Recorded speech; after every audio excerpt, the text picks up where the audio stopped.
listening to Radio Sputnik. Telling the untold.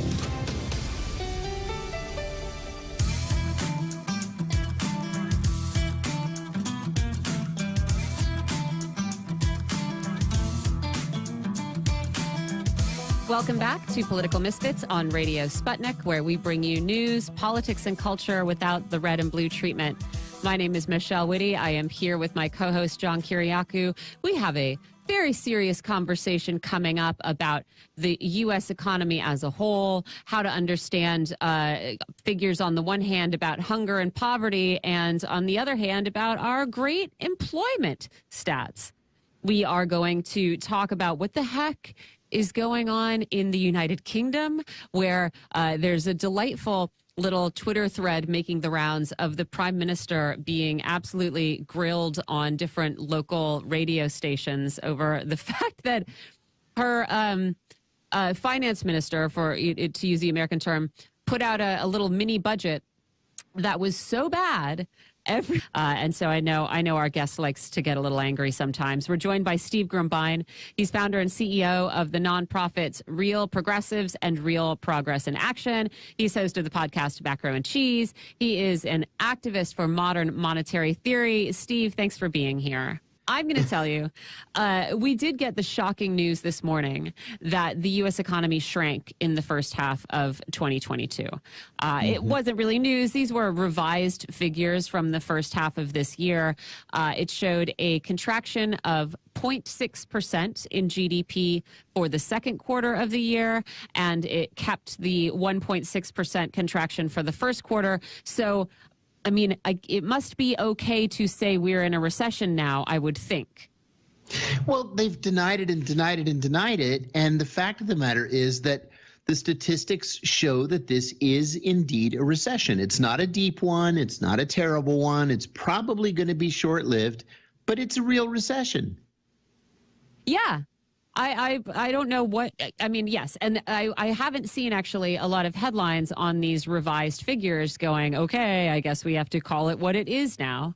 But the tandem headline, right? The concurrent headline is that in bad news for the Federal Reserve, first-time unemployment claims fell quite a lot last week to below 200,000. And so these first-time unemployment claims were a figure that was, a pretty good indicator in the pandemic of what people were going through. And we watched it climb steadily during that pandemic lockdown and then fall steadily after it was reopening. And so on the one hand, you have Joe Biden and the White House pointing to high employment in the U.S. as a sign that his economic programs are working and the country is on the right track.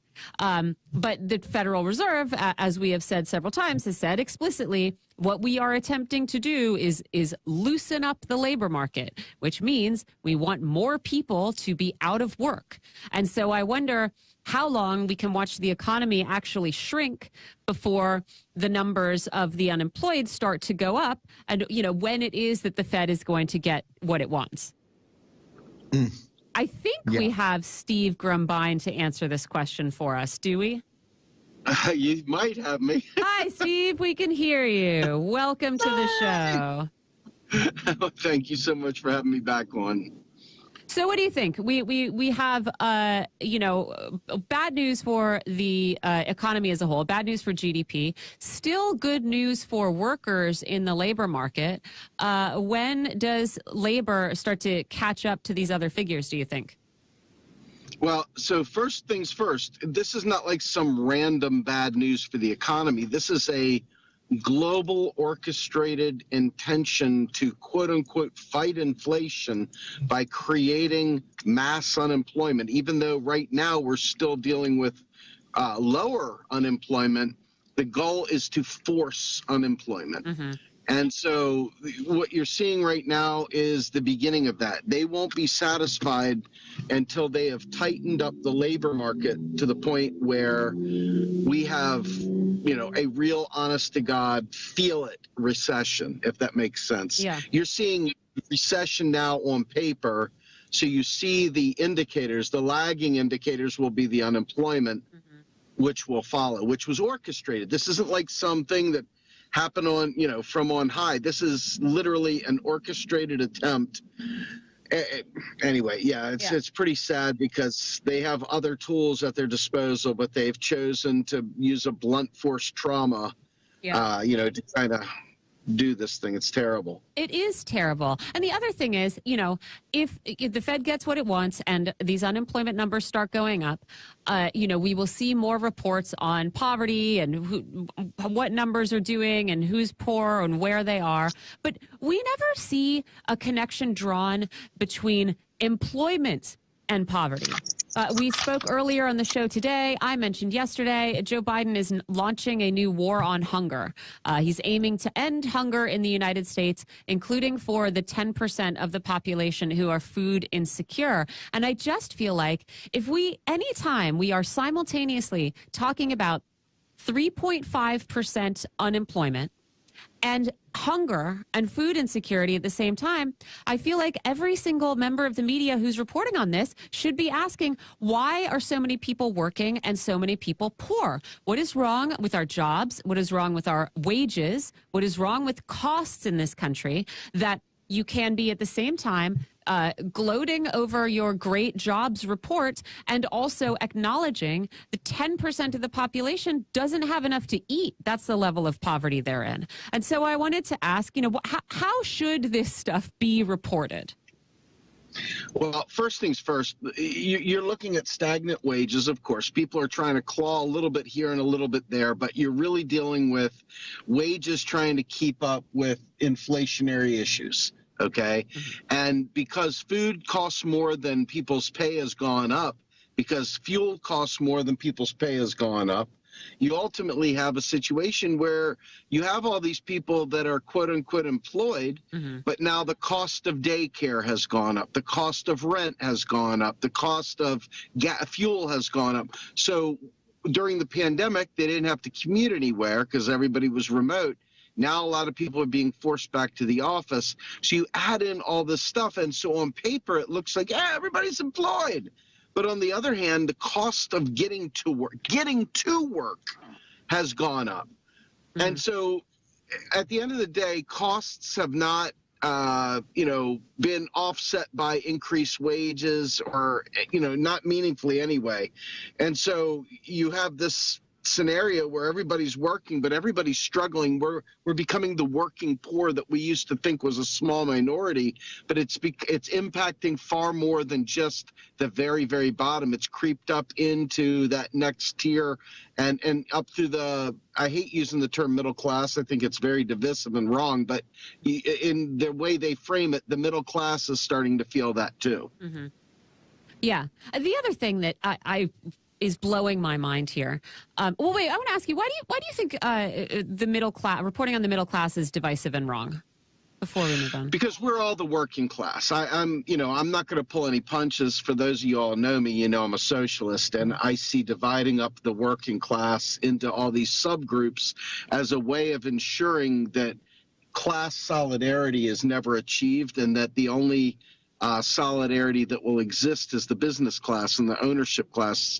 Because at the end of the day, anyone that works for a paycheck is a worker. I don't care where you are in the spectrum. And by dividing that up, you shrink the working class down to, so small you can, drown it in a bathtub.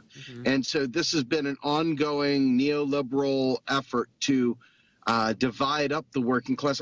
One of my favorite references to this is going back to Bacon's Rebellion, which is an old colonial type deal. You can read it in your Howard Zinn and you can read it elsewhere. But they show that if they give the white poor a nickel or two more than the black poor or others, that they will break solidarity for that little teeny perk. And they know this. And so by dividing people up into subcategories, each one then suddenly has a very different material condition to manage. And like, if you think about someone like myself, maybe I'm a middle of the road kind of guy. Maybe I have, a fair amount of money coming in, and I have, let's say I have stocks to protect, and I have a retirement to protect, and I have a number of other investment type things to protect, I am going to be far less likely to side with other people of the working class who are beneath me that don't have those benefits. And so now our class solidarity will be shattered by me trying to protect the few little gains I have, these gains that separate us from being able to take on the establishment with, with unity in numbers. I also feel like middle class used to imply a level of security that is really hard to achieve these days, even if you are making, relatively good money, because costs are so high and, the social safety net has been eroded so much, particularly medical costs. And I think that is kind of part of it. You're never, unless you are making a truly huge amount of money, you never have enough to feel secure, right? Let me put an exclamation point on that for you, okay? Mm-hmm. I felt I had a growth in my neck, and I do, by the way. I have a growth in my neck, right on my jaw, below my ear, and it was starting to hurt. And so I went to my regular doctor who said, hey, we're going to send you for a CT scan with dye and contrast to take a look at this thing, because, you've got something there. When I went in, the minute I walked in the door, now, mind you, pretend like everything is normal and you've got your electric bill that comes in, your student debt, your mortgage, all the normal things are coming in. Before they'll treat you, they say, please sign here to acknowledge that your after insurance amount you'll owe is $700 for this analytical test we're doing. Mm-hmm. Now, I don't know how you plan for $700 randomly out of the blue like that. Yeah. Right? Back in the day, it used to be that those kinds of tests were all free. Yeah. Or they were covered by your insurance. That is no longer the case. And so when you have a huge bill, and huge is relative, right? But a $700 bill out of nowhere, when you buy something for $700, a lot of times you plan for it. That's a planned purchase, unless you got it like that.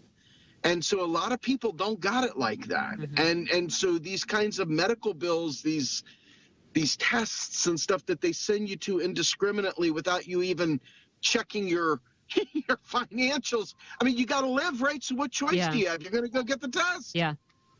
So, it's very ugly, very, very ugly, very unplannable. You can't plan for those kinds of things. Yeah.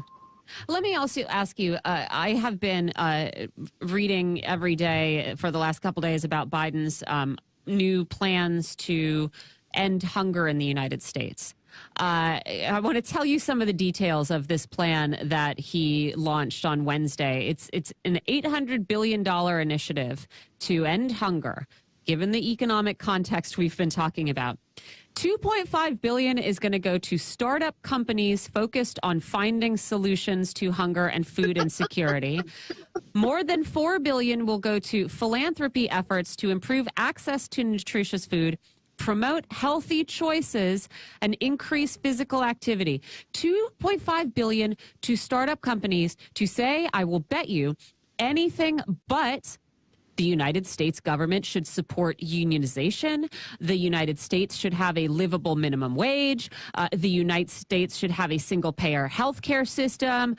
I'm probably missing a few other things that you could do to actually alleviate hunger in the United States. Our previous guest said we have to break up our food systems, right? We have these hyper-concentrated food production systems that are more focused on sending foods to different parts of the world that are most profitable than getting actually healthy, relatively local food to people nearby. So that's another one. But, Steve, I was going to ask you, looking around at poverty and hunger in the United States, what solutions do you see to this problem that I feel like we are just throwing $800 billion in the opposite direction of?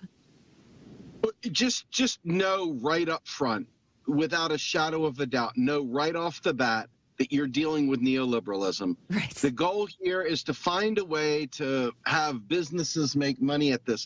Our government could do this right now. They don't require all these third parties. Think about it. We created DARPANet without these private sector entities, right? I mean, why in the world do we need to go out there and do this? And the reason is that this is the only kind of business that both Democrats and Republicans will sign on to.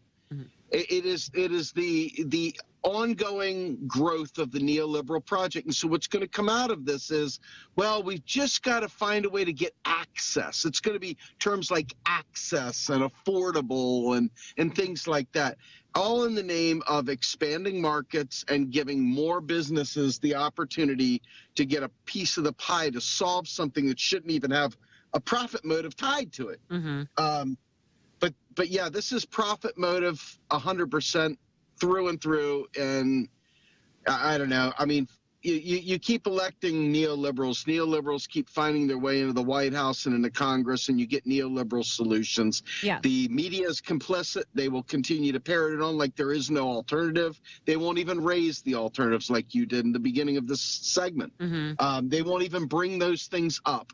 And the people that will bring those things up will be marginalized, put on the corner, and stifled, ignored. So this is a big joke. Mm-hmm. It's a big, I mean, I'm not big on saying we're wasting money because we make money out of thin air, right? But I am big on saying this is an opportunity that is being wasted. $2.5 billion to startups to find solutions. I mean, like, it is everything.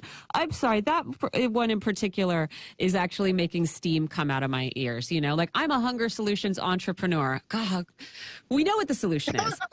And here's my other question, Steve. I mean, it's also been pointed out recently. I think it was foreign affairs analyst Daniel Bessner who said on Twitter, like, the problem is that this is the neoliberal paradise, right? We got it. We made it. And it turns out it's really bad for almost everybody. But, like, yes. I want to ask you, because I know also you care a lot about, politics, and you care about reporting. Why I saw in no mainstream story about this new hunger plan anything about minimum wages, right? Anything about unions, anything about Amazon. I don't see anything economic brought up in reports on this effort. And it just seems to me to be a total failure. And I guess I wonder how that can be the case. How do we get to this point? You know, it is a total failure, and you know the media is an extension of the government at this point, which is an extension of business interests. Mm-hmm. And we have lost sight of the fact that people matter. There is no representative in Congress. There's no representative in the White House for sure, and there's no representative in the Senate that is truly for the people. I talked to my union friends who are trying to push for these things. Biden didn't go forward with the PRO Act. He didn't even push for it. And you have so many other factors here. I literally wish I could line up every one of these vote blue, no matter whose, have them sit in a chair and literally scream at them like a drill sergeant with spittle coming out of my mouth, asking them why they did this to us. I mean, because it literally is, it's not just buying time, which many union leaders think that voting for Biden did for us, is just buy us time. What it is it is more of a normalization of neoliberalism, that the alternative was Trump. But so we'll just accept this wretched neoliberalism even more. And neoliberalism is the devil. It is what is creating Trumpers left, right, and center. Mm-hmm. I don't think people realize the toxic nature of neoliberalism and how it genuinely creates. I mean, this is the stuff that creates the fertile ground for the Bolsonaros, the Trumps, the Trusses, and now this lady in Italy. I can't remember her Meloni, name. Giorgia Meloni. Meloni, yeah. There you go. All this right-wing nonsense, this free marketeer nonsense that is coming through the door, there is no alternative is what they're trying to sell us. Yeah. Hold fast. I say any chance you get, speak of alternatives. Any chance you get. Yeah. Don't let people just get dumbed down. This is horrible what's happening. I will say, if you want some news about what does actually work to help end poverty, there's some news from the Washington Post labor reporter that the 1,000 or so food service workers who went on strike at San Francisco airport earlier this week say after 2 days, they won significant raises and expanded health care. So there you go. There's a tactic. There's a tactic the Biden administration could promote. Yeah, what happened to the PRO Act? It died on the vine. Look, these guys, they needed to get labor's vote when it came to the election. But when it came to reality, they said, God, just like they tell black people, it's, now is not the time. Wait, it's not the time. That's what they said to unions, too. Now's not the time. Oh, we got blocked by Manchin and Sinema. Oh, there's always a rotating villain. There's always plausible deniability baked into all the foibles. It's amazing if they put the level of effort they put in to fight against Bernie Sanders to doing these things, we'd have everything we ever wanted. But it's quite clear that that's not their intention. No. I want to ask also just briefly what you see happening in home prices, since that's basically the only appreciable asset most Americans will ever acquire. I keep seeing that the market's cooling, but that seems to just mean home prices are increasing at a slower rate. We, of course, have interest rates increasing, which is making mortgage interest rates go up. What do you think is the state of the U.S. housing market? I spoke on the show last week about a possible collapse in commercial real estate that seems like it could be very real, very imminent, and very significant, very bad. But I don't know if that's the same state in residential housing. What do you think? Well, I think that you've got folks, we've talked about this before, Blackrocks and others that are buying up these properties at record rates, number one. So there's still a scarcity of homes. Number two, they are raising interest rates, and that is causing a slowdown in housing purchases. And the cost, if you will, has gone up, so that prices people out of the game. I think there's been a bubble, a real estate bubble for the commercial side for a long time.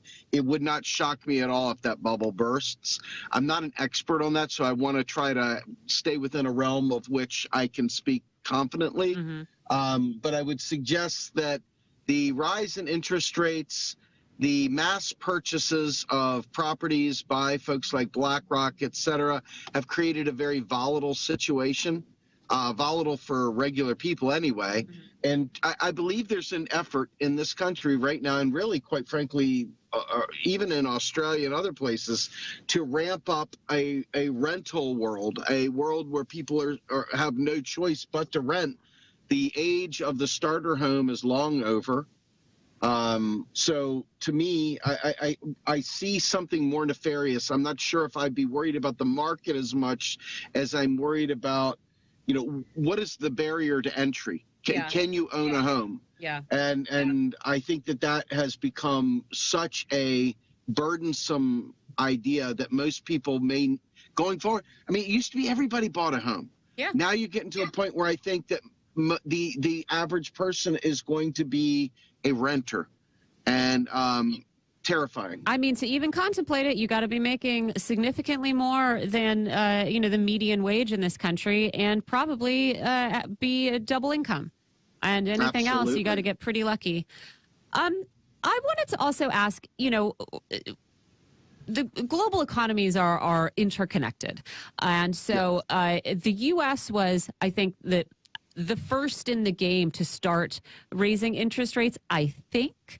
And it has had, repercussions around the globe. Last week, the Japanese central bank intervened in the foreign currency exchange market for the first time in 24 years, buying yen and selling dollars to prevent the value of the yen from falling too far. Japan's foreign minister said the move was made to counter the effects of speculation, and the bank will do it again if it needs to. And I wonder if you could talk to us a little bit about what is happening to global currencies against the dollar, and kind of talk to us about who a strong dollar is actually good for. Well, strong dollar is good for the U.S. Unfortunately, because interest rates are going up, the cost of credit has gone up, obviously, with that. In particular, when you have a very, very weak dollar, that hurts the people that are trying to pay off their debts. When you have a strong dollar, it helps. In this particular case, though, I want to say the global angle on this is a situation where countries have to have reserves in a foreign in the countries they do business with. Okay, they have to have certain reserves. That's why they save in those currencies to be able to facilitate transactions, between other countries. Now, different countries have special drawing rights, and they're in that top tier of reserve currencies. And Japan is one of the world reserve currencies. These kind of tactics are really more a matter of them buying up their own, basically, debt, if you will, because that's all the currency is for a government that issues their own currency. It's IOUs put out to the rest of the world. And so by limiting that supply out there in this sense, it makes people work harder to get the currency. It hardens it up, as you said. Mm-hmm. So I think really at the end of the day, it affects people that are stuck buying imports, buying, countries that are buying different foreign products, goods, services, raw materials, things like that. But overall, though, I think the domestic, currency market, like there is no market that a government has to worry about. There is no such thing as, really an impact to a government's currency on the global market, because whatever is for sale in yen is still purchasable in yen. They're able to print as much yen or create as much yen as they need to create to fulfill whatever public purpose they have, just like the U.S. can do it, et cetera. It only becomes a thing when you're looking at imports, and then a lot of times you'll just go with domestic replacements if you have the ability to manufacture them. So I don't tend to worry too much about that, but I understand that with the market and with the U.S. pushing interest rates up, it's fundamentally having an impact on every other country because we have our hands in so much. We've got such a ubiquitous footprint that when we do something, it does have a deleterious effect on the other countries. Mm-hmm. And, initially, I had combined these two stories, the Japan getting into the currency exchange market to stabilize the yen, and the UK getting into the government bonds market to buy up government bonds. But that seems to me sort of a different and much more complicated story. But basically, in the UK, the new government of Liz Truss announced their mini economic plan, last week? And the economy has just gone absolutely haywire. I guess the government announced last week that it was going to sell bonds, and then it had to step in to buy a bunch to prevent a complicated financial crisis that might have included huge margin calls on pension funds. And so I wonder if you can talk to us about just what is going on in the United Kingdom right now. Let me tell you what I do know, and I don't want to speak past my understanding here, but with Truss coming in there has been discussion. The last check I had was from Stephanie Kelton's Substack, The Lens, and she talked about, can we trust Trussonomics, and basically, is this kind of more of a return to trickle down economics? And the real answer to the question is it's to be determined. Mm-hmm. I don't know, and I genuinely do not fully have a good understanding, not well enough to speak fluently on it as it pertains to the bond purchases. I really don't. I'd have to dig into that more, and I'll be honest, I don't have the knowledge on that front right now. I tried to read like 2 paragraphs about it 4 times, and then went, I'll just ask Steve what's up. I want to learn, and I have to. It's in my bag of things I have to do. It's just it hadn't made it to the top yet. So. Yeah. Anyway, I'm sorry about that. No. I also, Steve, I'm going to put some perhaps breaking news on you. I'm not sure if it's going to be breaking to you, but it is to me. It looks like the Biden administration is scaling back its student debt relief. There's a legal challenge to the student debt relief plan, and the Education Department is already saying that a subset of federal loans that are owned by private lenders are no longer going to qualify for this relief. So it's no longer going to allow borrowers with privately held federal student loans to get loan forgiveness under the plan.